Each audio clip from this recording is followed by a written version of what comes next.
Bismillahirrahmanirrahim. Assalamualaikum warahmatullahi wabarakatuh. Di sini saya akan menjelaskan tentang pengertian RPP.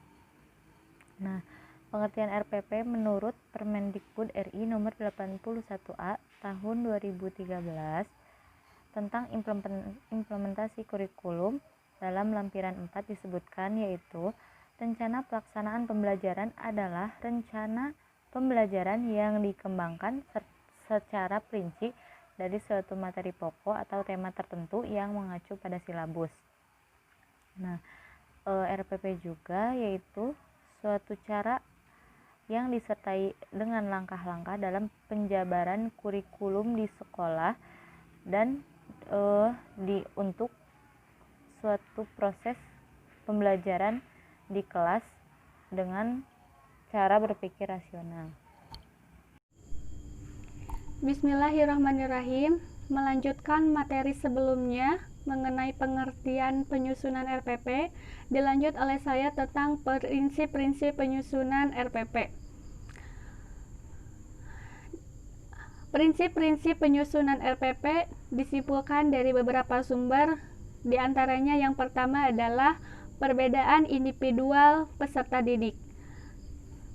Dalam penyusunan RPP, kita perlu memperhatikan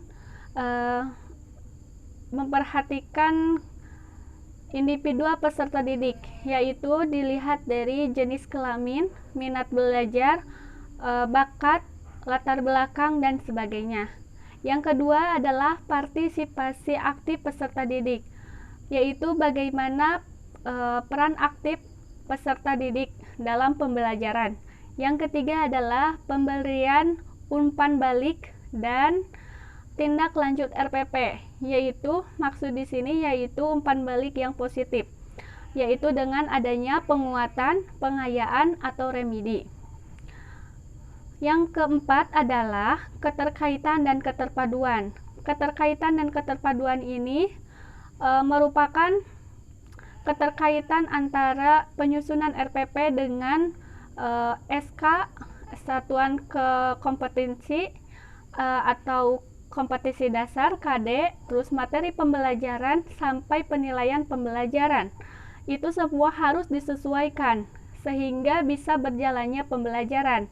Yang kelima yaitu penerapan teknologi informasi dan komunikasi.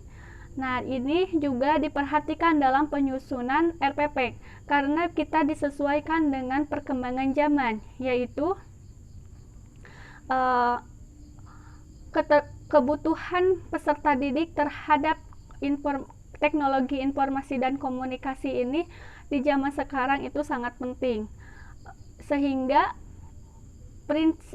penyusunan RPP pun harus disesuaikan dengan kondisi yang terjadi sekarang. Sekian dan terima kasih. Baik, yang selanjutnya yaitu komponen-komponen RPP. Di sini ada 9. Yang pertama yaitu mencantumkan identitas, kemudian merumuskan tujuan pembelajaran, kemudian menentukan materi pembelajaran, D. menentukan model pembelajaran, E. menetapkan kegiatan pembelajaran, kemudian kegiatan awalnya, kegiatan inti, kegiatan penutup, dan memilih sumber belajar dan menentukan penilaian. Itu dalam komponen RPP yang harus dilengkapi. Kemudian akhir yaitu langkah-langkah penyusunan RPP.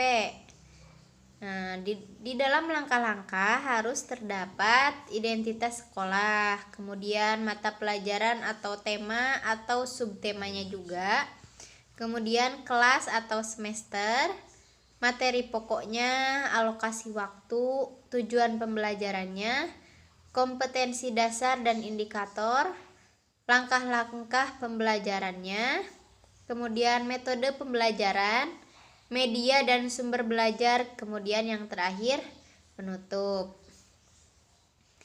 Ya, mungkin cukup sekian penyampaian penyusunan RPP dari kelompok kita. Terima kasih. Taufik wal hidayah. Wassalamualaikum warahmatullahi wabarakatuh.